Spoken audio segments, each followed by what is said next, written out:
Hey guys, it is the 1st of September. I am so ready for the end of the year period because for me the end of the year always starts on the 1st of September.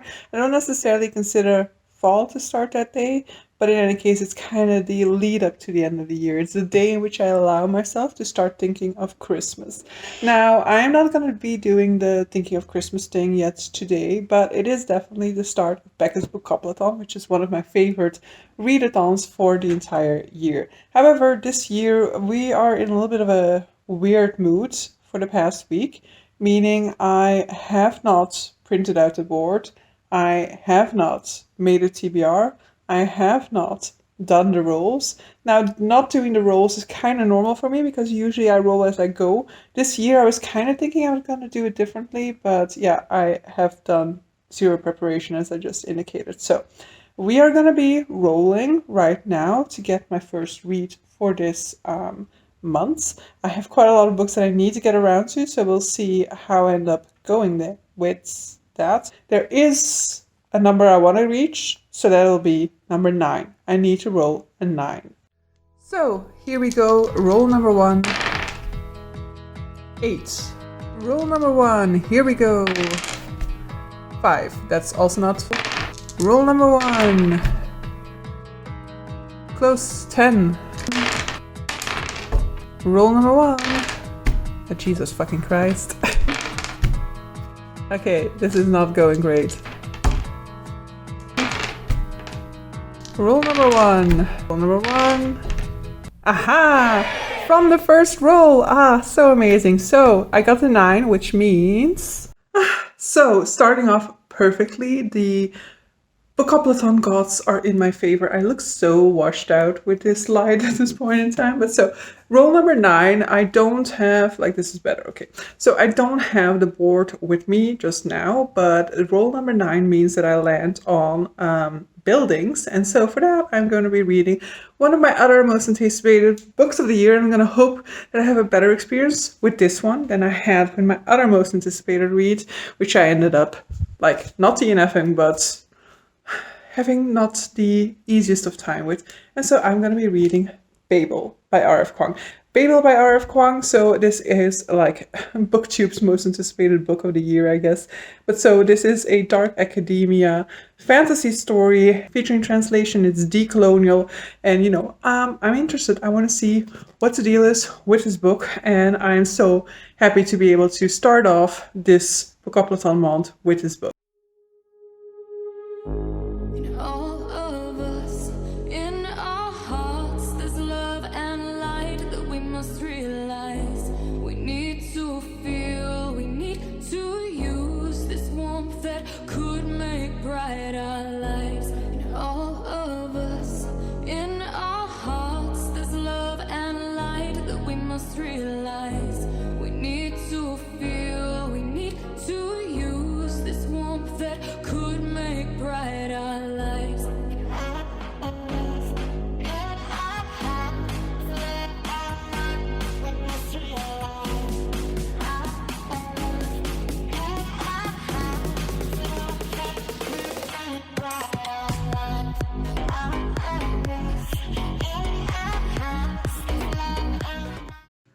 Hey guys, so I got through somewhere in chapter 4 yesterday evening, but the last 3 weeks or so I've been so tired in the evenings, and last night was another one of those evenings, and that final chapter I was just falling asleep way too often, so I just couldn't continue at that point in time anymore.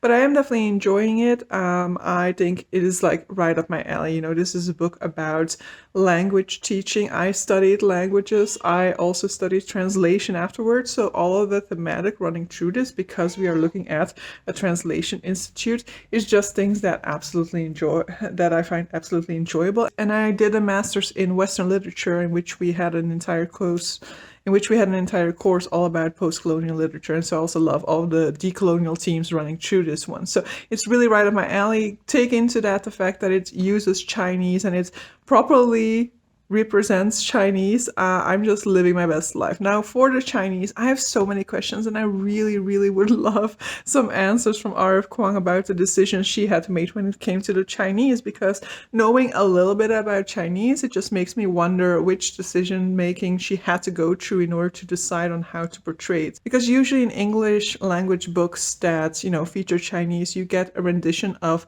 the word, but you don't see which tone the word would have in Chinese, because for English readers who don't know anything about Chinese, this doesn't really say anything, and I guess it kind of makes it more daunting for English people to kind of imagine how to pronounce it, maybe. And so it's a little pet peeve of mine. I hate when this happens, because I, knowing some Chinese, would, based off of the romanticized version of it with tones, be able to fully know how to pronounce this word, but because the tones are often excluded, I kind of feel like, you know, we're in no man's land. This is not Chinese if you don't include the tones in it. And so I'm very happy to see the rendition here is in pinyin, and it has those tones on it, because a lot of times another struggle for me with the rendition of Chinese is because it's written in the American transcriptions, just in the American transcription. Is when it's written in the American transcription system for Chinese sounds, and I've been introduced to pinyin, and so as a result I kind of need to translate the American translation of Chinese to some extent as well. So I find it interesting. She is an American author. She chose pinyin. I don't know whether that is because she is a scholar of Chinese and she has a preference, for example, for pinyin. Maybe she was taught the pinyin system as well. Maybe because the book is set in the UK, that also impacted the decision to go with pinyin, for example. So these are some questions that I, as a Chinese language nerd, ask myself. Aside from that, sometimes we get the pinyin and sometimes we get the full characters, which also kind of raises the question to me of, you know, why is she deciding to put the full character sometimes and sometimes only the pinyin? You know, these are just questions to which there is no right or wrong answer. They're just things that, you know, I notice and I am intrigued about. So we got a foreword all about her way of fictionalizing Oxford, and the decision she made there of, you know, making certain places part of her timeline, Oxford, even though they weren't opened yet until like later on within our historical account of Oxford. But I would like to have a similar sort of introduction about the way in which she tackles the Chinese and way to put Chinese into this text. For example, when it comes to talking about the places within China, she uses the Anglified names for these places, and I would, which I assume, of course, is just because of making it more accessible to its English readership. But these are all just like tiny decisions that had to have been made in the process of writing and editing this book, that I just want some insight into, you know, what she wanted to do, what she ended up deciding to do. But I know that probably most people don't really care about that. I do have to say that when it comes to the Chinese, I have already noticed two errors in either the pinyin or the character. But yeah, I think that is probably just down to the fact that I'm not entirely sure they hired an editor for the Chinese. So most likely I'm going to assume that the Chinese was fully R.F. Kuang's responsibility, and that if she overlooked an error she might have made in passing, then this wasn't caught later in editing if nobody was really familiar with Chinese who was editing this. So that is just something that I've noticed, because I took out the old Chinese dictionary to verify that I was correct in thinking that there was a mistake in one of the characters. But yeah, that's just a Chinese language nerd in me. Hey guys, it is Tuesday. I have not been reading a ton, though yesterday I did read quite a little bit in Babel, so I'll give you guys an update maybe like tomorrow or something like that, when I'll probably be over the midway mark in that book. But I have a package that just showed up, and like in my previous video, I think, like in my wrap-up, I was saying how books just have a habit of turning up, and now I'm like, wait, I don't know what this book is. Am I forgetting pre-orders? I do have a pre-order, but I do have a pre-order indeed. But I don't think that I received a shipping notification, or otherwise I'm just completely losing track of everything, because my fairy loot is on the way to me and I have candles from back on the way to me, but I have no idea what this thing is. So I'm gonna be unpacking it here, and I'm gonna have to try and do that one-handedly, which is not my strong suit. Okay, managed it. It's a hardcover. Oh my god! It's something on my wish list. Okay. That makes sense. I'm not losing my mind. And so when I said things have a habit of just turning up, this is not what I meant. So I'm gonna look for a gift note before I show you guys the book.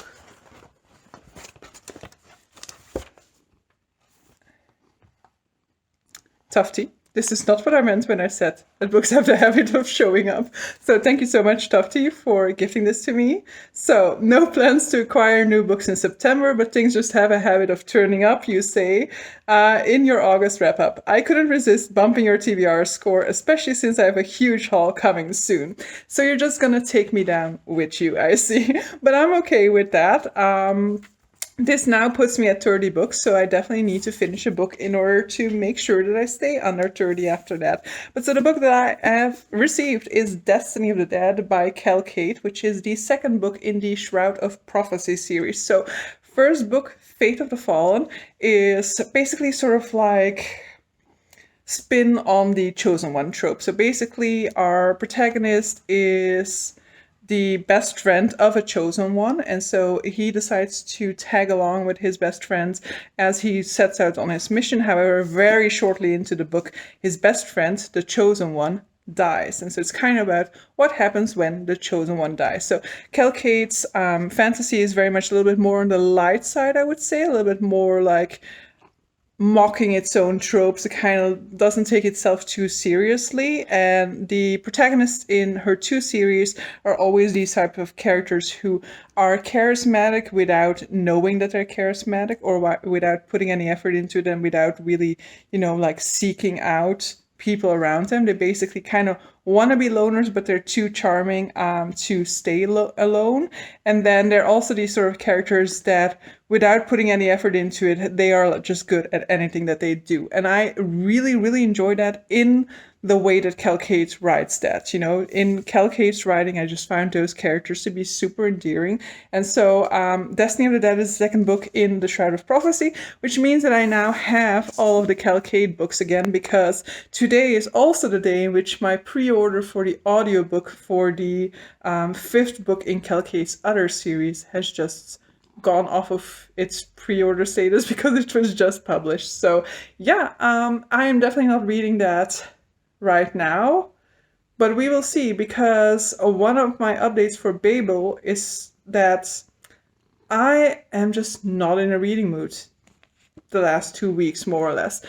So part of the problem is that I've been feeling like super tired all the last 2 weeks. So I've been feeling like going to bed really early, and then even though I wake up early, I don't feel like reading early in the morning, for example. I just want to stay in bed a little bit longer.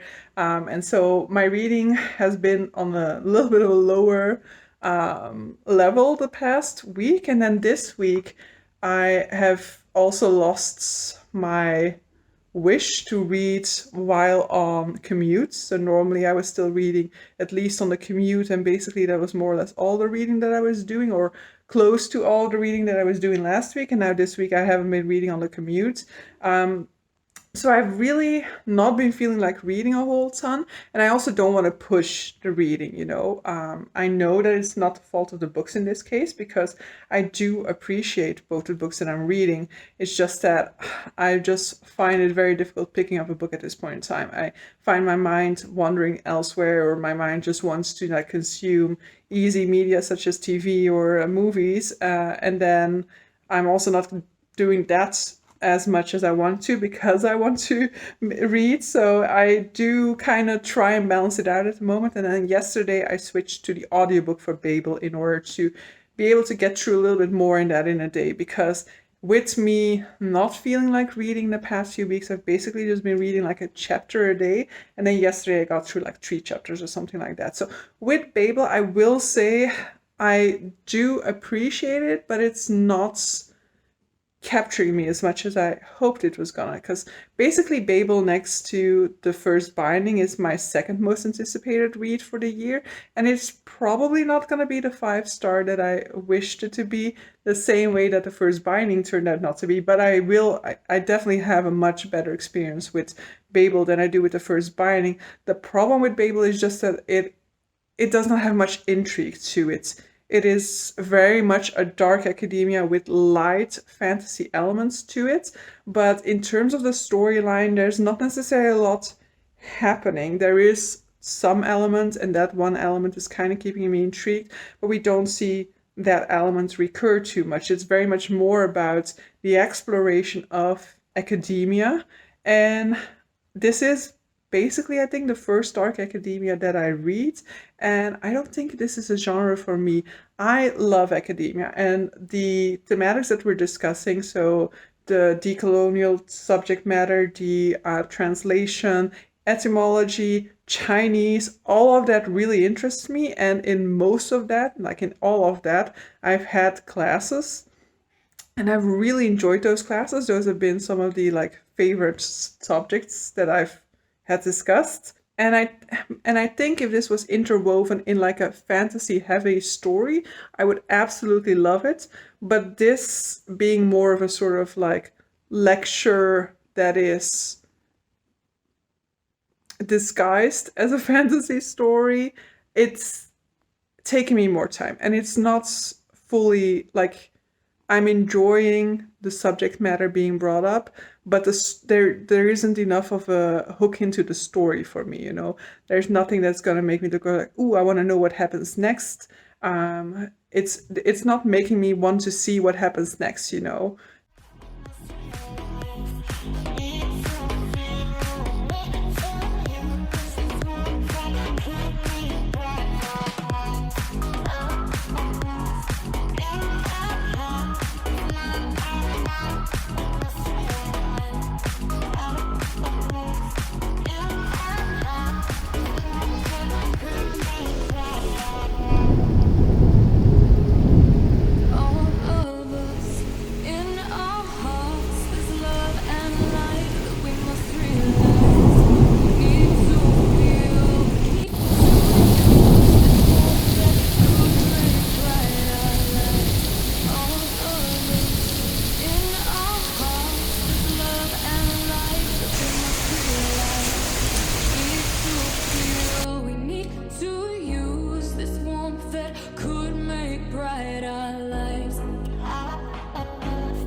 Hey guys, so I am going to be running you guys through my 2 editions of Babel. Now, for Babel I got the Illumicrate edition and the Fairy Loot, but for the Illumicrate one I got the full box one. I didn't necessarily want a full box because it was basically just the only way for me to get the Illumicrate edition, and I don't know, I just was so excited about this book, and I just wanted to avoid afterwards feeling like, oh, I love the Illumicrate more than the Fairy Loot, I wish I would have gotten the other one. And so because I had the opportunity for both, I ended up going with both. So I am going to make my verdict about these 2 editions within this little vlog. So first up, let's start with the one that I'm reading from, which is the Illumicrate edition. The reason why I'm reading from the Illumicrate is basically just because it's the first one that arrived. This is the Illumicrate edition. So you have a slipcase edition with this beautiful heart case around it, which is beautiful illustration. So this is basically the illustration that forms the backgrounds to the US edition for Babel, and I love this illustration. I love the fact that we have a slipcase without sort of like a title, an author, or anything like that to distract from this beautiful illustration. I love the spine on this one as well, which is probably just the regular spine, though I haven't really made a comparison, and so the spine here is the exact same. So it has foiling on it as well, so that's also a nice plus. Looking at the actual edition, so underneath the slipcase we have another cover that does not have an author's name on it, which To some extent, I understand why you want your author on it and stuff like that and a title on it, but I do love this particular one. And with this one, I really love the fact that this is different artwork than what we're used to seeing from the US or the UK edition of this book. So very much love the naked cover for this one. The spine I already show you. But one of the most beautiful things that I will not be coming out to full detail or full fruition within this clip is the edge. So this is a beautiful sprayed edge that I'll have a more detailed shot of, but it's kind of ruined because I've been annotating this one already. But so it has the line on it, the art of translation is an act of betrayal, or the act of translation is, what does it say? An act of translation is always an act of betrayal. Personal gripe is that this is a phrase that is often referred to within its original Italian, traduttori traditori, and I would have preferred to have it in the Italian on there, but I do love this quote, and I love its significance to the content of this book, and I just think it looks gorgeous. I love a quote on my sprayed edge. Apparently it has a nice marble effect, which will come back in the rest of this edition because the end papers are marbled, and I have the book upside down now, so you have this beautiful end page here, which you could here put your name, property of, but I didn't really want to do that. Aside from that, this is the way in which the title page is styled within this edition, with the signature of the author underneath, and then the rest is standard except for a letter to Illumicrate readers. So that is the Illumicrate edition, which I absolutely love and adore. I think this is a gorgeous edition, and they did an absolutely amazing job with this one. I am so happy that I have these. Now, as I said, I have the box, so I'm gonna show the items that came within the box. So first off, let's just briefly show the card that was with this. So the theme of this box was knowledge and power, and then the book we have already shown. In terms of its items, you have this pencil case, which works in this way in which pencil cases never used to work in my time, but so you can slip it out and make it larger. I don't really know why. Sometimes you make it smaller, sometimes you would make it larger. In any case, a pencil case, nice and practical, and I do like a black and white design. I think this one was Atlas 6 inspired, but I could be wrong on that. Then you have a pin. This is a pin with bunnies on it, and it is also for the book Bunny by Mona Awad.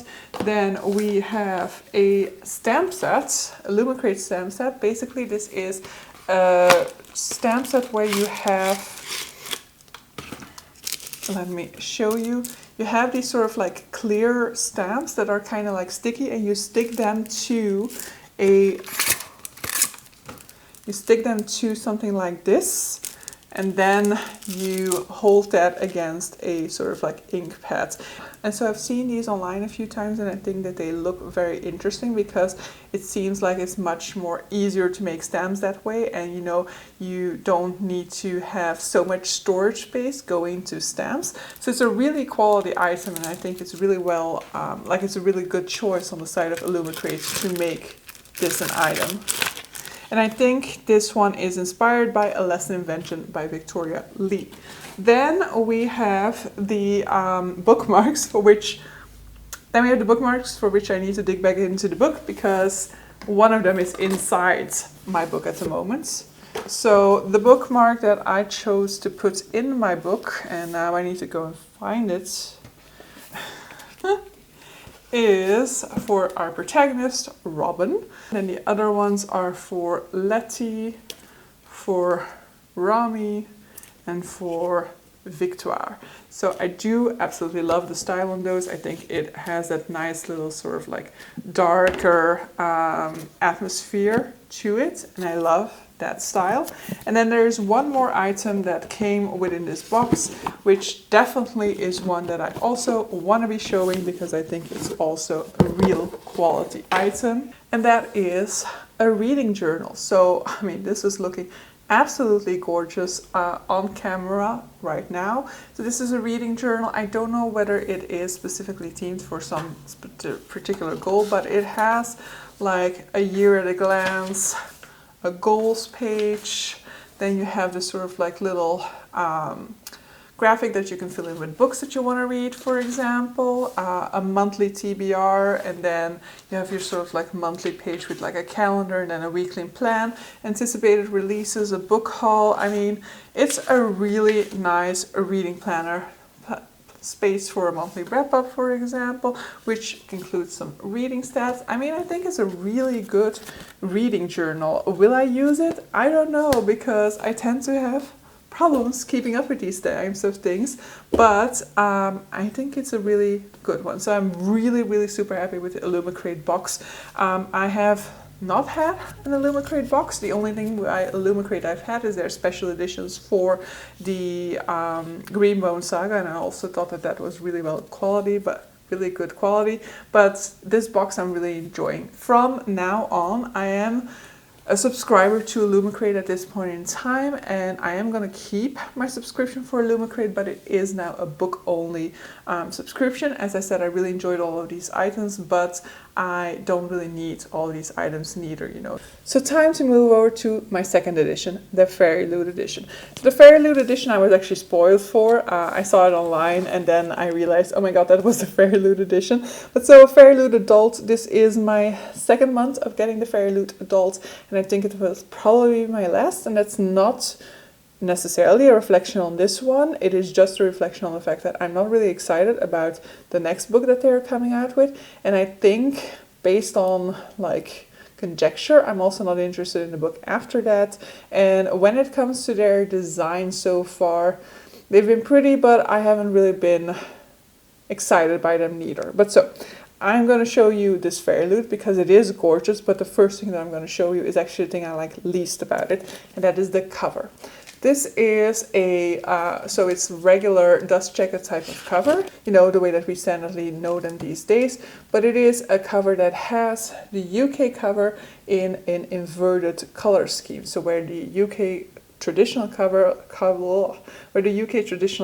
is black with sort of like probably a few white elements on it and only one type of folding, I think, down the middle. I actually don't like what they did with it. I don't like how it looks so white or gray. I don't like the silver and gold foiling down the middle. I think that this does not really work for this vibe of this book, and so I definitely prefer the UK traditional hardcover to this particular dust jacket, but that is my main qualm with this book. Aside from that, I love the edition, but this dust jacket is just really not making me excited, and that's mainly why the Fairy Loot editions so far haven't really been sparking an interest in me, because a lot of times they're really just inverting the color scheme of the original cover. And so with the Illumicrate, I will have to say that yes, the slipcase just has the American cover, but I do love the fact that the book underneath has a different artwork on it. Now, the pièce de résistance of this particular edition is the sprayed edge. The sprayed edge is just goddamn gorgeous, okay? This is a masterpiece. However, I really love the sprayed edge on the Illumicrate edition, and I don't think I would keep this one over that sprayed edge, for example, you know. I think while it's absolutely gorgeous, something about me, maybe it's my translator's heart, maybe it's the fact that I'm a linguist, that I studied language and all those things, something is making me want to keep the quote sprayed edge over this sprayed edge. I'm not getting rid of this copy. I don't think so, unless I start to absolutely dislike the book from here on out. But if I had to choose based on the sprayed edge, even though the sprayed edge is absolutely gorgeous and it's my favorite thing about this edition, I still prefer the Illumicrate edition. The spine, it is the same spine but inverted, and you know, it's almost barely legible, and even in person, while it's legible, it just does nothing for me, this sort of like white and gold color pattern. So let's look at the book underneath the dust jacket. So when it comes to the under dust jacket, we get that same gorgeous art that we have on the slipcase, so the original cover art for the American edition. So yeah, it is gorgeous, absolutely, but the Illumicrate one has it on a slipcase, so I'm still not choosing this one over that particular one, but it is definitely gorgeous. I would say this entire book, without the dust jacket that they chose, gorgeous. I just really would have loved a darker dust jacket. So this is the outside, and then we have the end papers here. So here they've gone for a full character artwork, and I enjoy it. I definitely do, but I definitely personally prefer the marble sort of like impersonal decorations that we have in the Illumicrate edition over this edition, though I do think that they're done really, really well. So it's not a it's not a negative about the Fairy Loot or anything like that. It's just that I personally still prefer what the Illumicrate edition did with it. And then the one thing that I still need to compare, because it is slightly different, is this page, which has the title and then once again the signature by the author, and even this I prefer in the Illumicrate edition. And then the Fairy Loot edition does not have a letter from the author. So that is a whole comparison between the two of them. And it's been made clear, of course, that my preference goes to the Illumicrate edition, but they are definitely absolutely stunning editions, both of them. But I have another package, and this is all to do with Bookoplathon. So it is the month of September, which is always the month of Becca's Bookopoly, or like Becca's Bookoplathon, which is a month-long readathon inspired by her TBR game Bookopoly. Now, I ordered the bundle, and the bundle just arrived. There were some delays because of the bookmarks not being printed correctly, but finally she received the correct bookmarks, and so we're all ready to go. So I am going to put this on my lap because it's heavy. And so let's take a look. So it has 4 items normally. So the first one is this coaster. I don't use coasters all that much, so this is kind of like the one item in the bundle that I like separately would not have added, but because the bundle made more sense, it was like more like better value and an easier way to get all of the items, I did, just go for the bundle. Then we have the mug. I absolutely do not need mugs, okay? So this is a wrong purchase in that sense. I do not need mugs. I have way too many mugs. I don't have room for this mug on my little sort of like shelving that has all of my mugs. But I was like, yeah, but Bookoplathon is my favorite readathon of the year, so yeah, I needed this, okay? So this is the Bookoplathon bookmark. So we have "May the rolls be ever in your favor," and so with the golden foiling on there, and so yeah, beautiful bookmark that I will definitely be using throughout this month as I'm going through my reads for Bookoplathon. And then I think this is kind of a freebie because it's a misprinted bookmark, but I'm not entirely sure. But I know that Becca was showing them on some of her sprints, some of the misprinted bookmarks. And for me personally, I don't necessarily see a big problem with them. But I do think that this is potentially one, there's like it's slightly out of the lines. And then this foiling doesn't match up in the same direction, which might be some of the problems she was mentioning. And then the most exciting object out of this bundle is, of course, the candle. Because Becca's shop is basically a candle shop. And so this is the candle that she made for this edition of Bookoplathon. So it has like sparkles over there. It is a soy wax candle which smells of chocolate, rum, vanilla, and sugar. Now, I personally am not a huge vanilla person, and the vanilla is definitely pretty strong within this one, but I definitely don't mind. I love having a Bookoplathon candle. I love the sort of like ritual around it, and so I love that with Bookoplathon I also associate the lighting of my Bookopoly candle.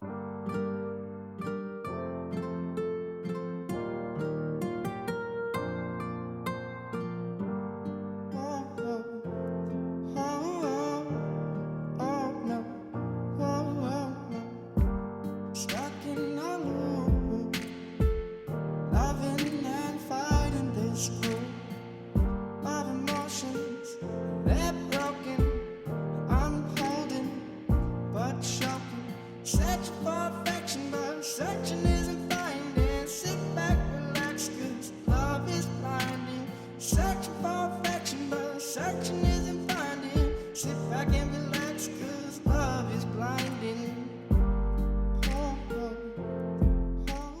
Good morning, guys. I have under an hour left of Babel, so I am just gonna get out of bed and go and sit down with a nice cup of coffee so I can actually wake up, and then I can dive into the final section of Babel.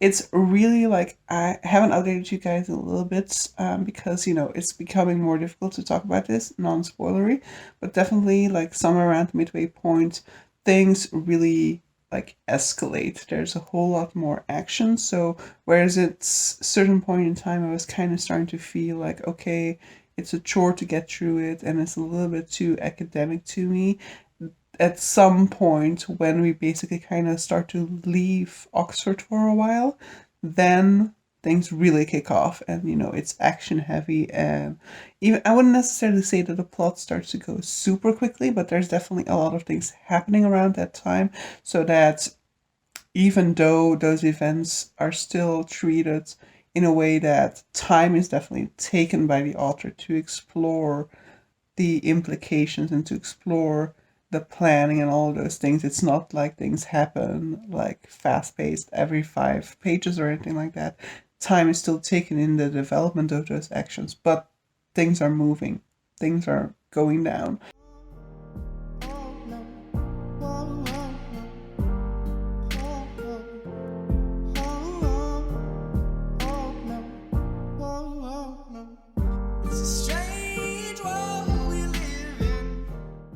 Hey guys, so I finished it and I gotta say that I love the way that it came together towards the end. I will definitely say that, yeah, the beginning for me, as I indicated, was a little bit on the slow sides, and I was starting to feel like, I didn't care enough, it was too academic. And those are things that I haven't really read too much of before, and apparently I don't really like that much, so I kind of know that probably dark academia won't work for me. But the second half really worked very well for me, and I definitely think you need the first half to be like, you needed that slowness and that slow build of the first half for all of the relationships and all of the theoretical groundwork to have been laid in order for the second half to really hit the way that it does. For me, once again, this is not an ending that left me heartbroken, though I did kind of feel like I was close to having an emotional moment towards that ending, but it didn't fully land in the end. I mean, that's not to say like she didn't handle it properly, but there's just something about the way in which Kuang writes that leaves me emotionally distant to some extent. I'm never fully emotionally engaged with her works, which sounds like a negative, and which sounds like a negative, but it isn't. It just means that it doesn't reach to that 5-star status for me personally, because an emotional investment is something that easily takes a book up to a 5-star. However, not every book needs to be a 5-star. I think this definitely is a solid 4, maybe 4.5, for example, because I think that it is a very interesting thematic exploration of colonialism, of racism, and I think she has developed that aspect of things really, really well. I also really loved like the exploration of translation. We didn't necessarily go into it as much as racism and colonialism throughout the book, but it definitely also came together very nicely, and she did like a nice final passage about translation and a nice final conclusion about translation and the Institute of Babel. So yeah, I very much appreciated this one. I really enjoyed it and definitely can recommend it to you guys. So yeah, with that, I'm going to be ending this vlog here. I will now be rolling for Becca's Bookoplathon because I do still have one other book going, but I have like 80 pages left in that one or so, I think. So that one will also be finished today. So I have 2 new books to choose at that point in time. But so yeah, if anybody's still left at this point in time, thank you guys for watching and see you guys for the next one. Bye!